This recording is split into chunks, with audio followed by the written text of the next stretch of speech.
Facts. That's the You feel power me? of like the power of discipline. That's it, bro.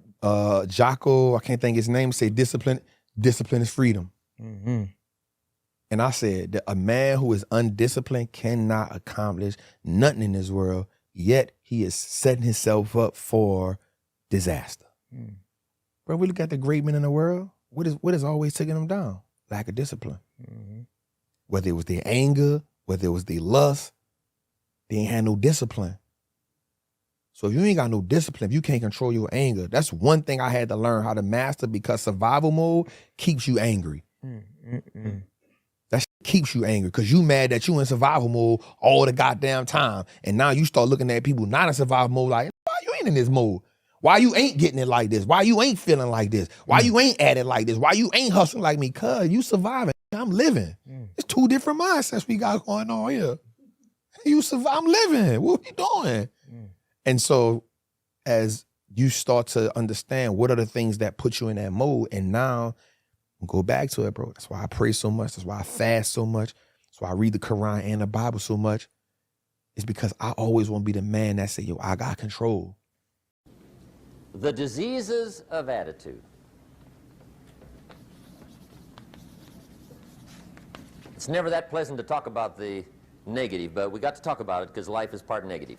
These attitude diseases are like weeds that grow in the garden. It's a normal part of life. Here's a good phrase to note. Negative is normal. It's not successful, but it's normal. It's part of life. How many times has God showed you something in your imagination that you thought was so wonderful? And then you took it in there to your family and your friends and you shared it with them and they shot it down. You know why they shot it down? Because they couldn't see it. You know why they didn't see it? Because God ain't show it to them. He showed it to you. Stop telling your visions to other people because they're not going to see it. I think the answer's in our mind if we'll start studying and trying to understand our mind. Okay, let me get back to you if I can. What did you learn about Bob Proctor during that study? Well, I learned that the biggest part of me you'll never see. It's non-physical.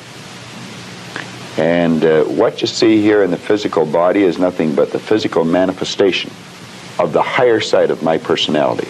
And of course that's true with you, and you know, Nancy's on the camera. It's true of everyone.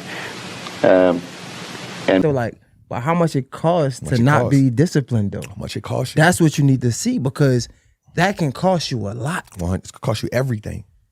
The cost, we always look at the actual dollar amount that something is costing us in the moment, but we're not looking at the repercussions of what the price is going to cost us. So think about this. I hire about 13 people that work with me, not for me. I take care of my mama. I take care of my daughter mama. I take care of my daughter. My homie, who actually saved me from a murder charge when I first came home from prison. A dude did me some dumb crap in New Orleans, and I called my dog. I said, bro, bring a chopper, bro. My dog brought a chopper to me. He said, bro, check this out. I'm not going to tell you not to do this, but just know we just come home from doing a bid. He just did 15, 20 for manslaughter. I did 10. He said, I ain't going to tell you not to do it, but don't let him trick you out your spot. My dog, we both hitters. I wound up not doing it. I let him. He asked me for $1,500. He wanted to go to the fight. But he paying for his wedding. That's the reason why weddings cost. Weddings cost. Yes. So he said, and I'm gonna give it back to you when I get paid Monday. I'm like, all right, bet. So he went to the fight, and he a 49ers fanatic. Went to the 49ers game. Monday came. He said, I'm about to send you the money now. I'm just making sure the information good. I said, bro, you ain't even got to send it to me. I just want to see you're going to be a man of your word. I said, I'm good, bro. I'm straight. Why did I say that? Integrity going to go a long way with me. But at the same time, what would it cost him if he didn't show up and hold his word down? A lot more than $1,500. You feel me? It's going to cost you way more than $1,500. A lot more. You feel me? What does it cost for you being a person that provide for your family and provide for all these people, and you go to jail for something stupid? Now, that cost. What happens if I'm here in the street, I'm drinking and driving, and I wreck my car or get in an accident? Yeah, I got life insurance and all that, but guess what? What happens when my daughter don't grow up without her daddy? What happens to my daughter mama when she don't got the person to, what happens to my mama? What happens to the 13 people? What happens to the brand that I'm building? What happens to the people that I'm impacting? The cost. The cost of no discipline is destruction. Okay. The war between good and evil, the weeds. You got to make sure you recognize the negative, handle it, deal with it, and then go on. Let's make a list of the diseases of attitude that can wreck all your chances to do well. One of the words that destroys everything is called neglect. Neglect. And I found this out. A week of neglect could cost you a year of repair. It isn't worth it. Because God is talking to you. He's showing you something that he has for you. He puts it in your imagination, man. See, God is good, man. You've got to understand how good God is. He ain't playing with you. He the real deal. He created you, and then he even showed you what he got for you. You got to start believing in your imagination. You got to start talking to him about these stuff you be seeing. But you have not because you ask not.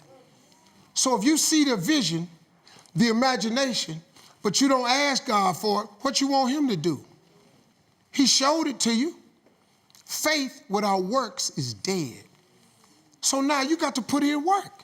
But you decide exactly what you want. And then you start to think. Now you're going to have thoughts come to your mind of why you can't get it. Mm-hmm. You have the ability in your conscious mind to reject that idea, kick it out of your mind.